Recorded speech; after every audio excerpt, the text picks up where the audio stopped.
Good morning students, मैं दीपा रावत आज आपके लिए लेके आई हूँ कक्षा 9 के गणित चैप्टर 14 सांख्यिकी प्रश्नावली 14.3 का क्वेश्चन नंबर 6। बच्चों क्वेश्चन नंबर 6 में है आपका नीचे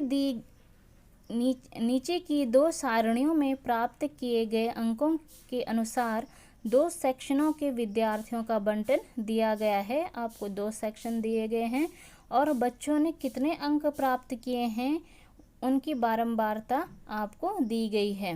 ठीक है, जैसे सेक्शन ए हम इसको मान लेते हैं अंक बारंबारता, सेक्शन बी हम इसको मान लेते हैं अंक बारंबारता। ठीक, सेक्शन ए के जो अंक हैं 0 से 10 वो 3 बच्चों के हैं, जबकि सेक्शन बी में 0 से 10 के बीच के अंक वो कितने बच्चों के हैं? 5 बच्चों के हैं। 10 से 20 के बीच के अंक 10 से लेकर के 20 तक के अंक 9 बच्चों के हैं। 10 से लेकर के 20 तक के अंक 19 बच्चों के हैं। 20 से 30 के बीच के अंक 17 बच्चों के हैं। 20 से 30 तक के अंक 15 बच्चों के हैं। 30 से 40 तक के अंक 12 बच्चों के हैं। 30 से 40 तक के अंक 10 बच्चों के हैं। 40 से 50 के अंक 9 बच्चों के हैं। 40 से 50 के अंक 1 बच्चे का है। दो बारंबारता बहुभुजों की सहायता से एक आलेख पर दोनों सेक्शनों के विद्यार्थियों के प्राप्तांक निरूपित कीजिए। दोनों बहुभुजों का अध्ययन करके दोनों सेक्शनों के निष्पादनों की तुलना कीजिए। अब हमें इन आंकड़ों के लिए क्या बनाना है? बारंबारता बहुभुज हमें बनाना है। तो इसके लिए बच्चों मैं दो तरीके आपको बताऊंगी। आप ये भी कर सकते हैं कि सेक्शन ए के लिए अलग से बनाएं, सेक्शन बी के लिए अलग से बनाएं, या दोनों का एक साथ भी आप बना सकते हैं। पहले हम टेबल फॉर्म में इस डाटा को लिखेंगे। तो पहले सपोज मैं ले रही हूँ सेक्शन ए के लिए। सेक्शन ए के लिए मैंने लिए अंक, वो दे रखे हैं आपको 0 से 10, 10 से 20, 20 से 30, 30 से 40, 40 से 50। आप ऐसे कॉलम बनाएंगे। उसके बाद आपको बारंबारता दी गई है। कितनी बारंबारता है? 3, 9, 17, 12, 9। ठीक है, अब जो ये बारंबारता आती है हमेशा आपको ग्राफ में इसको कहाँ पे लिखना है? वाई एक्सिस में लिखना है। लेकिन अब वाई एक्सिस तो हो गया, अब हमारे पास एक्स एक्सिस होना चाहिए। एक्स एक्सिस हमारा इनसे बनेगा। हम 0 से 10 ऐसे तो लेंगे नहीं, हमें एक्स एक्सिस के लिए कोई फिक्स पॉइंट चाहिए होता है। वही फिक्स पॉइंट ढूंढने के लिए हमें इनका मिड पॉइंट ढूंढना होता है। ठीक है, और मिड पॉइंट को ही हम कहते हैं उसका वर्ग चिन्ह। क्या कहते हैं हम उसको? उसका वर्ग चिन्ह कहते हैं। और वर्ग चिन्ह को बच्चों हम दिखाते हैं एक्स आई लेटर से, ये एक्स लेटर से। ठीक है, तो वर्ग चिन्ह की वैल्यू हम कैसे निकालेंगे? ऊपरी सीमा, ये कोई भी वर्ग अंतराल है, ये इसकी ऊपरी सीमा होगी, ये इसकी निम्न सीमा हो गई, इसके बटे इन दोनों को ऐड करके इसके बटे 2। जैसे 10 + 0 बटे 2 यानी कि 5। तो यहाँ पे 5 लिख दिया। उसी ढंग से 20 + 10 30 हो जाएगा, डिवाइडेड बाई 2 15 आ जाएगा। 30 + 20 50 हो जाएगा, डिवाइडेड बाई 2 25। उसी ढंग से आप 1 2 निकालेंगे और अपने ढंग से आगे बढ़ सकते हैं। कितने कितने की गैपिंग इनके बीच में आ रही है? 10 10 की। तो आप 10 10 करके आगे बढ़िए। तो 15 में 10 जोड़ा 25, 25 में 10 जोड़ा 35 और 35 में 10 जोड़ा 45। या आप इन दोनों को जोड़ करके डिवाइडेड बाई 2 से भी इनको निकाल सकते हैं। उसी ढंग से बच्चों सेक्शन बी के लिए निकालेंगे। ये हमें अंक तो दोनों में सेम सेम है, लेकिन इनकी बारंबारता अलग थी, तो इनका भी हमने क्या निकाल लिया? वर्ग चिन्ह निकाल दिया। वर्ग चिन्ह कैसे निकलेगा? वही वर्ग चिन्ह, ये जो पहले के वर्ग चिन्ह निकले ना, वही इसके भी वर्ग चिन्ह होंगे, क्योंकि अंक तो क्या है? सेम है। और इसकी बारंबारता आपको दी गई थी कि इनमें अलग अलग बारंबारता थी। 5 19 प्रश्न में ये आपको दे रखी थी। तो यानी कि सेक्शन ए के लिए जो हमारे पास वो आएंगे, बिंदु आएंगे, वो क्या आएंगे?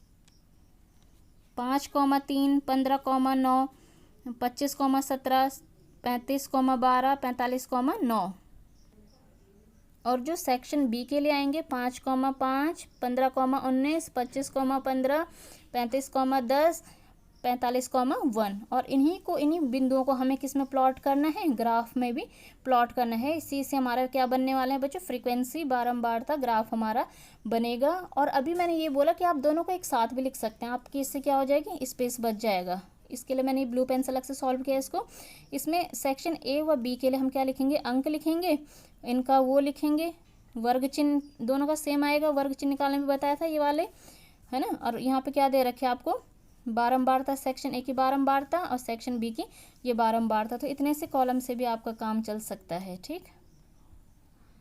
तो बच्चों जब हम इनके लिए बारंबारता बहुभुज बनाएंगे तो मैंने क्या बोला था, जो ये बारंबारताएं थी ये वाई एक्सिस में आती हैं और जो ये वर्ग चिन्ह था जो हमारा निकला ये हमारा एक्स एक्सिस में आएगा। तो आप एक्स एक्सिस के लिए सबसे पहले देख लीजिए कि सबसे छोटी संख्या कहाँ से शुरू हो रही है, 5, और ये कहाँ तक जा रहा है, 45 तक। यानी कि हम इसके लिए जो एक्स एक्सिस के लिए लेंगे वो कैसे अंतराल लेंगे, 0, 5, 10, 15, 20, 25, 35 ऐसे भी लिख सकते हैं, या 10, 20, 30, 40, 50, 60 इस टाइप से भी हम इनको ले सकते हैं। और जो हमारा वाई एक्सिस में पढ़ने वाला है ये वाई के ही है ना सारे, हम इनका कंबाइंड देखेंगे। ये सबसे छोटा कहाँ से शुरू है, 1, और ये सबसे ऊपर कहाँ तक जा रहा है, 19। तो हम इसके लिए 1, 2, 3, 4 करके भी 20 तक के कॉलम्स बना सकते हैं। ठीक है, तो बच्चों आइए बनाते हैं इसके लिए ग्राफ। इसके लिए मैंने ग्राफ पेपर लिया है, ये आपकी एक्स एक्सिस हो जाएगी, ये आपकी वाई एक्सिस हो जाएगी। अभी मैंने क्या बोला आपको, एक्स एक्सिस में मैं 10-10 के इंटरवल्स में ले रही हूँ। लास्ट हमारा 45 है तो मैं तकरीबन इसके लिए 50 तक का बना देती हूँ। 0, 10, 20, 30, 40, 50 और 60 तक ऐसे कोई दिक्कत नहीं, 50 तक ही पहले बनाइए। ठीक है, और वाई एक्सिस के लिए मैंने बोला 1 इसमें 2, 4 करके 20 तक का हमें बनाना है। 17 इसमें लास्ट है हमारे पास, 19 लास्ट है, तो हमें इसका 0, 2, 4, 6, 8 के डिफरेंसेस में मैंने बना दिया। अगर मैं 1, 2 करूँगी तो 20 खाने तक, ये बहुत ऊपर तक बहुत बड़ा ग्राफ हमारा बनेगा। अब आप प्लॉट करेंगे, इसमें आपको 2 सेक्शंस का है, तो मैं यहाँ पे या तो आप 2 कलर्स की पेंसिल्स का यूज़ कर सकते हैं या आप 2 तरह के ग्राफ इसमें बना सकते हैं, एक सीधी लाइन से या एक डॉटेड लाइन से, ताकि इन दोनों में क्या हो जाए, अंतर क्लियर हो जाए। तो पहला है आपका, जैसे सेक्शन ए के लिए पहले हम प्लॉट कर रहे हैं, है ना। सेक्शन ए के लिए हम जब पहले प्लॉट करेंगे तो हमारा आ जाएगा 5,3। पहला क्या हमारा 5 और उसके साथ क्या है 3, 5,3। देखो ये 10 है ना, तो 10 के ठीक 0 और 10 के बीच में कौन सा नंबर होगा, 5, इसलिए मैंने इनको गोले करके लिखा है, इनके वर्ग चिन्ह हैं। ठीक है, वर्ग चिन्हों को मैं पहले ही लिख देती हूँ ताकि आपको कन्फ्यूजन ना हो, क्योंकि हमने ग्राफ वर्ग चिन्हों की सहायता से बनाना है। तो यहाँ पे 5 आएगा, इनके बीच में 15 आएगा, 25 आएगा, इनके बीच में 35 आएगा, 45 आएगा, यहाँ पे 55 आएगा। तो आपको कन्फ्यूजन नहीं होगा इसको 5 ढूंढने में। तो 5 इसके साथ है 5,3, फिर है 15,9, 9 ठीक यहाँ पे पड़ेगा। उसी ढंग से है फिर 25,17, 17 यहाँ पे पड़ेगा।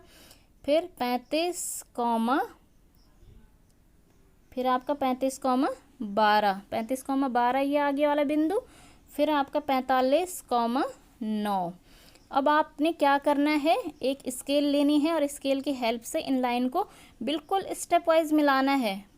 इस लाइन के बाद कौन सी लाइन, कौन सा बिंदु है, इस बिंदु के बाद ये वाला बिंदु है, आप इन दोनों को मिलाइए। फिर इनके बाद नेक्स्ट बिंदु ये वाला है, इससे आपको इसको मिलाना है। फिर इस बिंदु के बाद ये ग्राफ यहाँ आ रहा है, यहाँ मिलाइए। फिर यहाँ के बाद यहाँ आ रहा है, यहाँ मिलाइए, यहाँ। ठीक है, यहाँ तक आपने मिलाया, यहाँ पे ग्राफ एंड हो गया। लेकिन बच्चों एक चीज़ आपको देखनी है, पॉलीगॉन जो होता है हमेशा क्लोज्ड ग्राफ बनेगा आपका। पॉलीगॉन फ्रीक्वेंसी ग्राफ हमेशा क्लोज बंद बनेगा, तो ये आपको बंद ग्राफ ही बनाना है हमेशा। ठीक है, तो इसको बंद करने का एक तरीका है, आप उस तरीके को समझिए।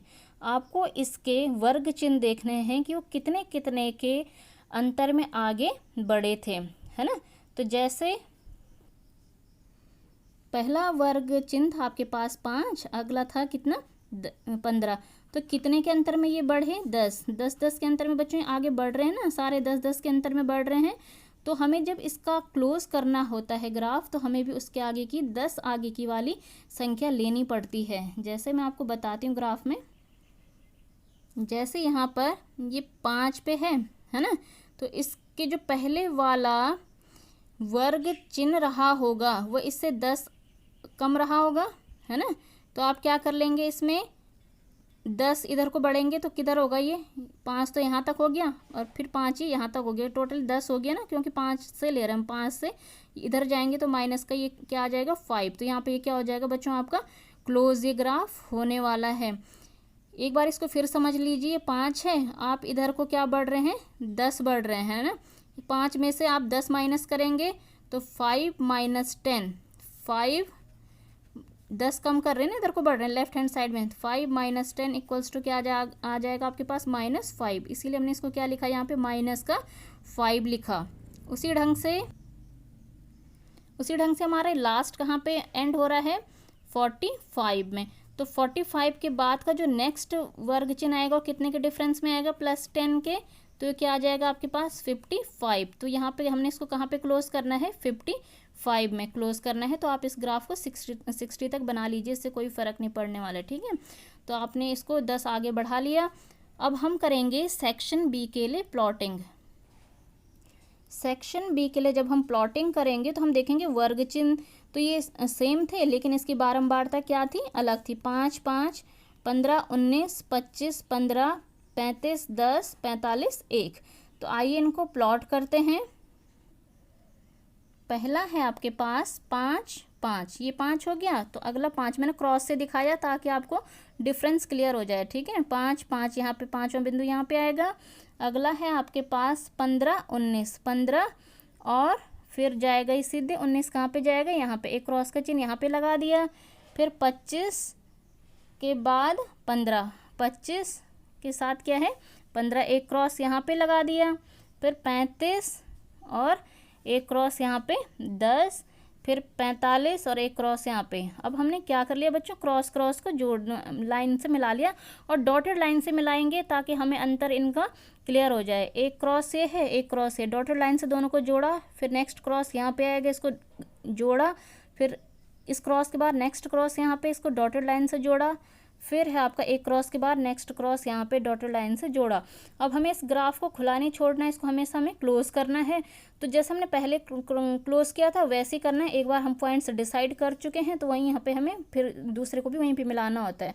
तो ये क्रॉस यहाँ पे था तो इसको क्लोज करना है, तो इसी के साथ क्लोज होगा। उसी ढंग से ये क्लोज यहाँ पे, ये वाला ग्राफ यहाँ पे क्लोज हुआ था तो इसको भी हम क्लोज यहीं पे करने वाले हैं। तो ये ग्राफ बनाना बहुत ही बच्चों ईजी है। अब हमें दोनों ग्राफ्स को कंपेयर करके इनका बताना है कि कौन से सेक्शन की परफॉर्मेंस बच्चों अच्छी है। तो आप देखेंगे कि सेक्शन किसकी परफॉर्मेंस अच्छी है। यहाँ पे 5 नंबर कितने बच्चों के हैं, 3 नंबर 5 अंक 3 बच्चों के हैं, जबकि यहाँ पे 5 अंक 5 बच्चों के हैं। 15 अंक यहाँ पे 9 बच्चों के, जबकि यहाँ पे 19 बच्चों के हैं। लेकिन देखो बड़े अंक जो है ना, 25 अंक 17 बच्चों के, यहाँ पे 15 बच्चों के हैं। 35 अंक यहाँ पे 12 बच्चों के, यहाँ पे 10 बच्चों के हैं। यहाँ पे 45 अंक 9 बच्चों के हैं, जबकि यहाँ पे एक ही बच्चे का ये है। तो यानी कि कुल मिला के जो बड़े अंकों वाली परफॉर्मेंस है वो सेक्शन ए की क्या है, अच्छी है। तो सेक्शन ए की परफॉर्मेंस सेक्शन बी के कंपैरिजन में क्या है, बहुत अच्छी है।